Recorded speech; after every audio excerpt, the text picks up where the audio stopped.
Welcome to How to Bag Like Me. I spent far too much of my life without a bag like this. I was a sucker walking around with those carrier bags, lugging that back from the shops and letting them cut through my hands and so on. Then one day at university I thought to myself, why not use a proper bag? And it changed my life forever. Now I have a beautiful selection of bags which I will be showing you today.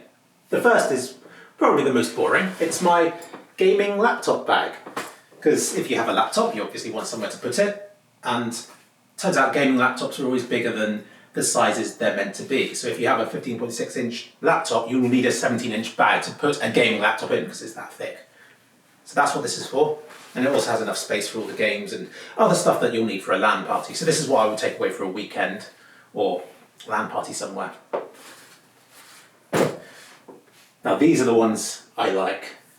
These are my shopping bags.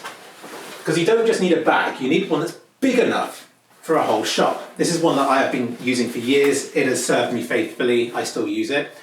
But I have bought an even bigger one again quite recently, which is this one. I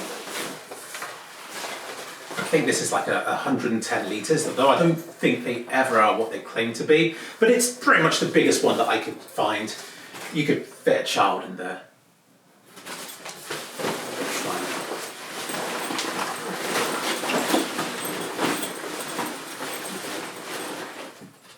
Yeah.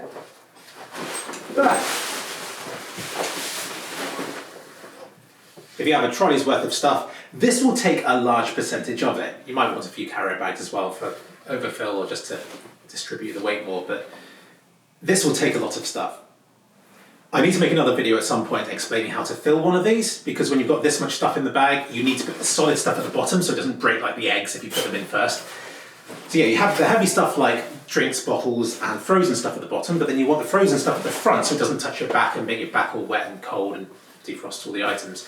There is a certain rule to that, but you'll learn that with practice. So yeah, that's my shopping bag. Which brings me to the last one. Now I found that I wasn't going out of the house without a bag of some sort. Because even when you're not going shopping, you need a bag for something. If you've got a coat on, you might think, oh, I'm getting hot. You take the coat off, you wrap it around your waist, it just falls off or gets annoying. A bag is perfect. You put it in a bag. So whenever I go out of the house, I have a bag of some sort. But I noticed that with these, it's a bit too big and heavy for normal occasions.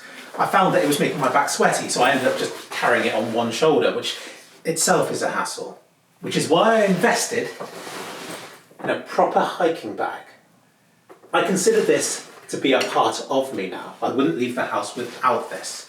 It is so light and so comfortable, I barely know it's there. Now we just put it on and show you. It's got the waist strap, so you do that up. It's got the chest strap.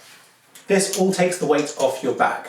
So even when it's full of stuff, you don't feel it because it's all distributed so perfectly down your body. I invested in a properly good bag here. I don't want to tell you how much I spent on it, but I knew that I would get my money's worth out of it.